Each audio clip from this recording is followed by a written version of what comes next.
आज की रेसिपी उन बच्चों के लिए है जो मीठा खाना भी पसंद करते हैं और हेल्दी भी उन्हें खाना है। तो हेल्दी तो हम खुद माएँ कहती हैं कि बच्चों को अच्छा सा और हेल्दी सा दिया जाए। तो ये बड़ी हेल्दी रेसिपी है बच्चों के लिए परफेक्ट है, जो मीठा बड़े शौक से खाते हैं और जिनको अक्सर वो बच्चे जिनको कब्ज़ रहती है उन बच्चों के लिए भी ये बड़ी परफेक्ट रेसिपी है। तो सबसे पहले हम जी सवैयाँ ले लेंगे। सवैयाँ हमने मोटी लेनी है। सवैयाँ दो किस्म की मिलती हैं बाज़ार से, एक होती है बारीक सवैयाँ और एक होती है मोटी। ये मोटी वाली सवैयाँ हैं तो हमने ये वाली सवैयाँ लेनी है। इसे आप तड़के वाली भी बना सकते हैं, गुड़ वाली। ये मैंने अपने चैनल पे इसकी रेसिपी दी हुई है और आज जो मैं बताने लगी हूँ आपको ये सबसे आसान तरीका है। बस 5 मिनट में आपकी सवैयाँ बन के रेडी और बच्चे भी खुश। सबसे पहले हम पानी को बॉयल कर लेंगे और जितनी सवैयाँ हमने बनानी है पानी आपने खुला ऐड करना है। पानी की कोई लिमिट नहीं है, आप खुला ऐड करेंगे तो सवैयाँ ज़्यादा अच्छी बनेंगी। अगर ज़्यादा क्वांटिटी में होंगी तो पानी भी उस हिसाब से लिया जाएगा। मिसाल के तौर पे ये तकरीबन 1.5 कप सवैयाँ, 1 कप के करीब सवैयाँ हैं तो हमने पानी तकरीबन 1.5 लीटर लिया है।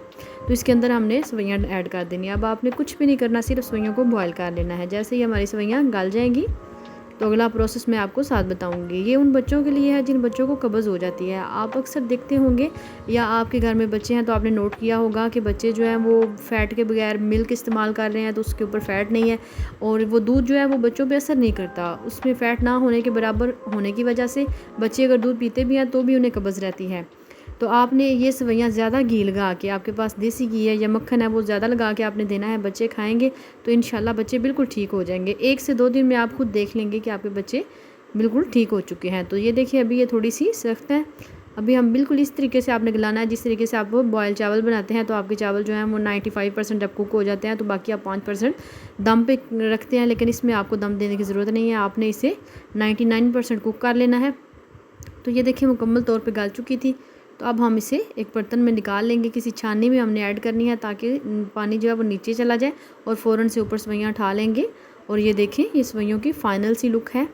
अब आपने करना यूँ है कि इसके अंदर आपने ज़्यादा क्वांटिटी में मक्खन ऐड कर लेना है या देसी घी, आपके पास जो भी हो आपने ज़्यादा सी ऐड करके इन दोनों में से एक चीज़ करनी है। आप डालडे से या आप ऑयल वगैरह इस्तेमाल करते हैं उसे अवॉइड करें। देसी घी या मक्खन डाल के इसे आपने मिक्स कर लेना है।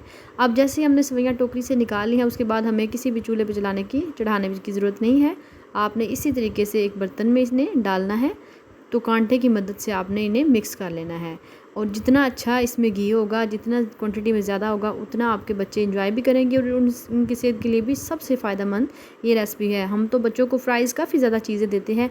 आपने कभी ये भी देख के देखना है और फिर मुझे बताना है कि बच्चों को ये पसंद भी आई और आपके बच्चों की सेहत कितनी अच्छी हो गई ये सवैयाँ खाने की वजह से। तो अगर आप मेरे चैनल पे नए हैं और आपको मेरी ये सादा सी और आसान सी रेसिपी पसंद आई हो तो प्लीज़ मेरे चैनल को सब्सक्राइब करें, लाइक करें और साथ ही लगे बेल के आइकन को दबा दें ताकि मेरी आने वाली हर नई वीडियो सबसे पहले आप तक पहुँचे। अल्लाह पाक सबके रिज़्क़ हलाल में बरकतें डाले। अल्लाह पाक कभी किसी को किसी का मोहताज ना करे। इस दुनिया में जितने बीमार हैं सबको शिफाए कुल्ली अता फरमाए। आमीन सुम्मा आमीन। मिलते हैं जी नेक्स्ट अच्छी सी रेसिपी के साथ। अपना बहुत सारा ख्याल रखिएगा, दुआ में याद रखिएगा। Take care. अल्लाह हाफ़िज़।